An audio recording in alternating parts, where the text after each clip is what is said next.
Hey, good morning everybody, and welcome to the vlog. I hope the start of your day is amazing, and I truly mean it. I'm not gonna lie, I'm starting my day a little bit stressed out because I love all my animals, you guys know that, and I'm having a little bit of a problem with Tazzy, my blue Tegu. This guy has been such a huge part of my life for the last 3 years. He's 3 years old, and basically what happens is that Tegus will go into a brumation state. Every year we've had Taz, he's actually went into a brumation state, typically right around December, all the way through, say, February. They'll go off of food, he doesn't really get active, he hangs out. Well, this year, same thing happened. No big deal, didn't think much of it. Here we are in March, and he is still really slow. This time, he's lost a lot of weight and a lot of his muscle tone too. This isn't like the last year's. I mean, yeah, he's still got his tongue flicking, he's still moving, but you can see he just doesn't have energy. Look at how thin he looks. His tail has gotten thin.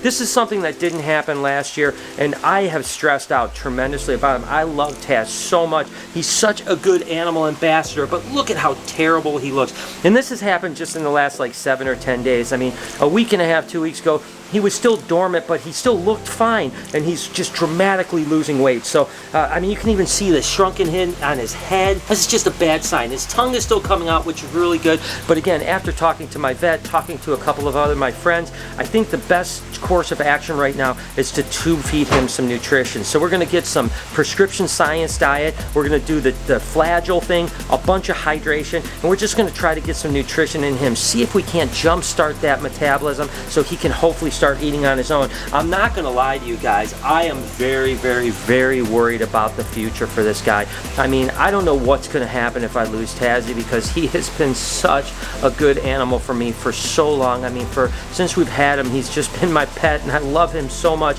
but he is definitely looking rough, guys, and I don't know what else to do. I mean, I am freaking out, and like I mentioned, dormancy happens every single year of brumation. That's very typical, but we actually even added extra lights in here to warm the cage up to try to get him out of the brumation state, and that's when he started to lose weight tremendously. So I don't know what to do. I mean, please just send positive vibes for my guy Taz, but in the meantime, I'm going to mix up that slurry of medication, science diet, water, and we're just going to try to get some nutrition in him, and hopefully that nutrition will perk him up. But man, oh man, I tell you what, look at this little dude. I mean, he's trying to move around, he's still got enough strength to move, but not too much. So let's just go ahead, tube him up, and just hope for the best. And like always, this is a prescription urgent care science diet. It's called AD science diet. You do need a prescription for this, but it's really good when it comes to, like, they use it for tubing dogs and cats and stuff like that are in similar situations than Tazzy, where they just need nutrition. So it's kind of the perfect situation. And I'll be honest, I'm going to give him quite a bit of this. I don't think I'm going to give him the entire amount, but I'm going to give him quite a bit. So I'm just going to go ahead and flop this in here.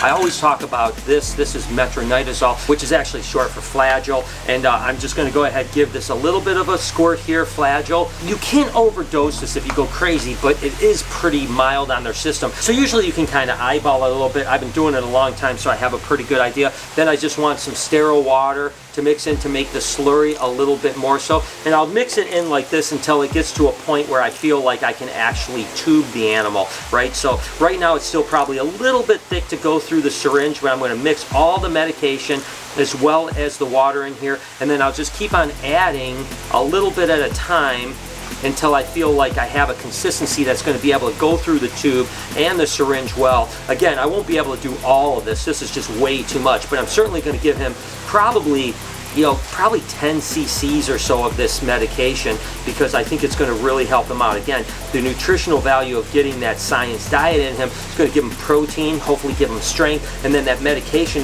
if he does have some stomach flagellate issues, it's also an appetite stimulator as well. So if he can start eating on his own, we can get him back on track. I think that's about where you want it, right like this, something like this. And again, this is the same situation that I use for snakes too, so you guys have seen me use it in the snake thing. So ultimately what I'm going to do is just suck all of this up here as much as I possibly can. Like I said, I'm going to get a full dose of this, which is about 35 mLs, Just make sure the whole syringe is full. I'll put the catheter on here, the tubing catheter, and then I'll squeeze out till it comes through because I don't want to be pumping air into him. See that's coming out there? Now I just have to actually get him and actually get him down. It's a little harder with a lizard like a tegu than a snake. With a snake, I can kind of pry his mouth. These guys have really strong jaws, so it's going to be a little bit of a trick. As a matter of fact, I'm probably going to use Mike to help me hold Taz so that we can actually do this the right way, because I want to probably do 2 or 3 of these syringes into him at once, and then I'll probably even do some water too to really hydrate him up. So I'll get Mike and we'll go ahead and we'll try to get Tazzy some food.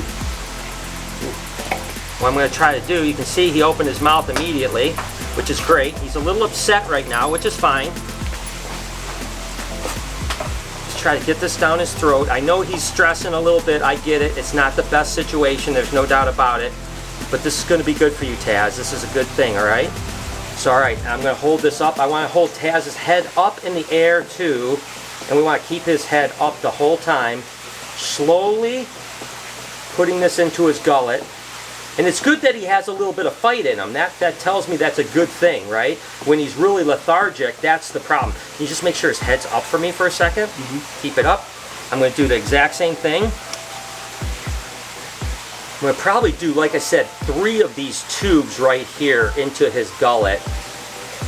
That's going to be a relatively decent meal, probably similar as far as calories, because this science diet has a lot of calories in it, so it's probably going to be similar to the calories that I would normally give him on a normal feeding, which again, hopefully will jumpstart that metabolism, get him out of that brumative state, number 1, and number 2, hopefully if there is any kind of stomach issues, that medication will actually help him out. Okay, and then this is going to be the last one, and then the last thing I'm going to do after I get this down is actually fill up 1 syringe of water, because again, reptiles get a lot of their hydration from what they eat, right? So I'm going to go ahead and give him a little hydration just with 1 tube of water. Not only will it clean out this catheter, but it'll also give him a little bit of hydration. And these are all things that could hopefully get this guy to turn around. So again, just 1 syringe of water to kind of clean everything out and get him a little extra hydration.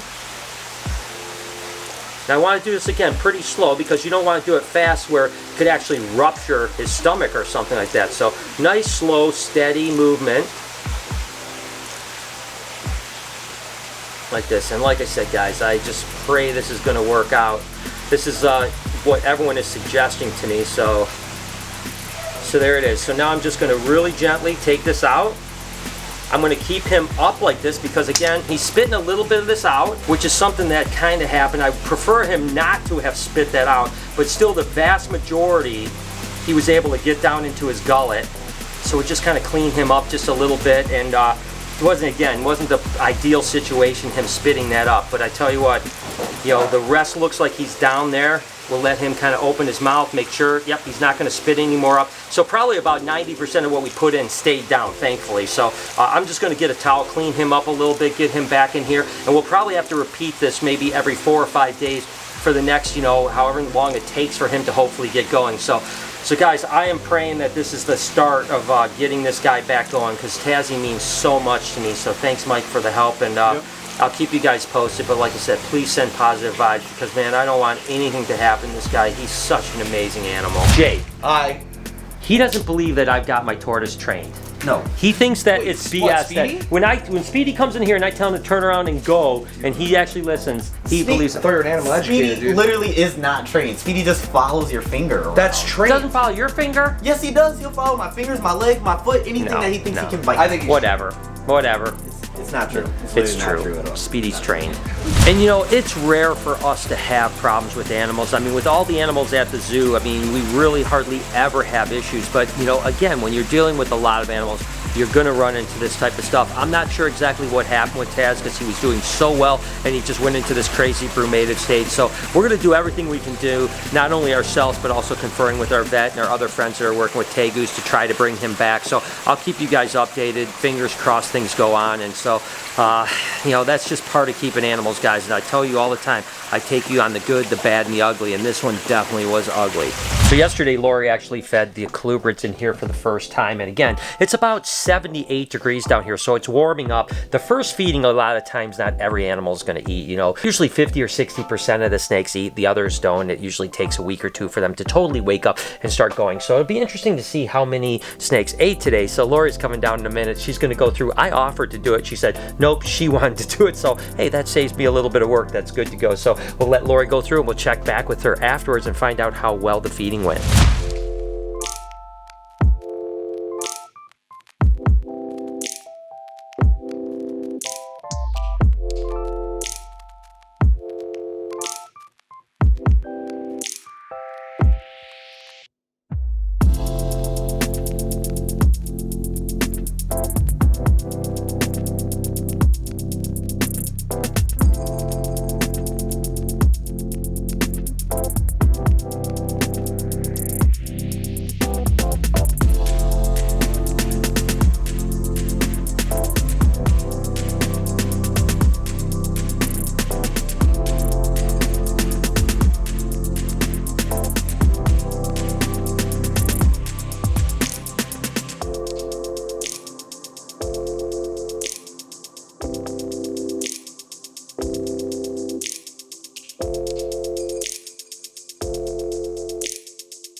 Speedy, go. Come on. This way, Speedy. Come on. This way, Speedy. Let's go, Speedy. Come on. Speedy, this way. Come on. Speedy, let's go. Let's go. Come on. This way, Speedy. Come on. Let's go. Let's go. Let's go, Speedy. Come on. Come on. Speedy, let's go. Come on. Let's go. Get away from the yelling, Speedy. Let's go. Go. He's a talented guy. You did not train the tortoise to do anything. You just yell at him. No, I trained him, and now he follows other people's leads like you. No, you couldn't have done yes, that. it is true. No, I've been working on this for 15 years. Yeah, that tortoise. 15 years got you real far. Good job. I'm proud of you. All right, so how did it go? Actually, it went really well. Really? Yeah. That's surprising. I figured that it was going to be, because it's still a little cool in here. So what do you think, like more than 50, 60%? Yeah. Really? Yeah, I'd say a good 80%. 80%? Which is really high for a first feed. That's super high, especially because it's only been less than a week since they've been out of brumation. So that's actually good. They're ready to go. So what do you think, next week we'll start putting them together? Realistically, it'll probably take 2 weeks because I About 2 gotta weeks? get my groups together, all that reorganized, so I can't get that done in less than a week. Yeah, and again, what happens is that after you feed them a couple times, they go into a post-hibernation shed. That's where they're starting to produce follicles. Then you need to breed them right after that shed, and then ultimately the next shed, which is 4 to 6 weeks later. Actually, that's usually the pre-lay shed. 7 to 10 days after that, you get eggs. So with any luck, 8 weeks or so, we'll have our first colubrid clutches. So this should be a fun year. First year in this basement. Hopefully it works out well. You know, one thing I realized, where are we going to put eggs? I forgot about that. We don't have any room up top. One of the many things we'll figure out. Yeah, I just realized that this morning. I'm like, wait a second. We always just stack eggs on top of the colubrid egg. Yeah, that'll be interesting to figure that one out too. Just one more thing added to the list.